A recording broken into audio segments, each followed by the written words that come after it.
কিছুমান ব্যক্তিসকলক আমি খুবেই ভাল পাওঁ। আমি তেওঁলোকক বৰ সন্মান কৰোঁ। আমি তেওঁলোকক প্ৰায়ৰিটি লিষ্টৰ নম্বৰ 1ত ৰাখোঁ। তেওঁলোকৰ কাৰণে আমাৰ অন্তৰত বহুত সন্মান ৰেচপেক্ট আছে। কিন্তু এটা সময়ত দেখা যায় সেইসকল ব্যক্তিয়ে আমাক অৱহেলা কৰে। আমি তেওঁলোকক দিয়া সন্মান সেয়া আমাৰ দুৰ্বলতা বুলি গণ্য কৰে।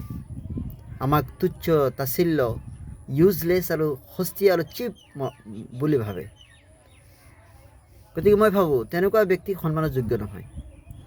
যিসকল সন্মানৰ যোগ্য সন্মানীয় ব্যক্তিক সন্মান দিয়া দৰকাৰ। ৰসুল্লাহ সাল্লাল্লাহু আলাইহি ওয়াসাল্লামৰ ইৰশাদ আনজিলিন নাস মানাজিলাহুম, প্ৰত্যেক ব্যক্তি তাৰ যিটো ষ্টেটাছ আছে ষ্টেটাছ অনুযায়ী সন্মান কৰা দৰকাৰ। আপুনি যিসকলক সন্মান কৰিছে আৰু আপুনি অৱহেলাৰ পাত্ৰ হৈছে, একচুৱেলি তেওঁলোক সন্মানৰ পাত্ৰই নাছিল। গতিকে মানুহ চাই সন্মান কৰক, মানুহৰ ষ্টেটাছ বুজি সন্মান কৰক। কাৰণ যিসকলে আপোনাৰ সন্মান আপোনাৰ ভালপোৱাৰ মৰ্যাদা নুবুজে, মই ভাবোঁ তেওঁলোকৰ স্থিতিতেই আৰু তেওঁলোকৰ অৱস্থাতেই আপুনি তেওঁলোকক এৰি দিয়ক।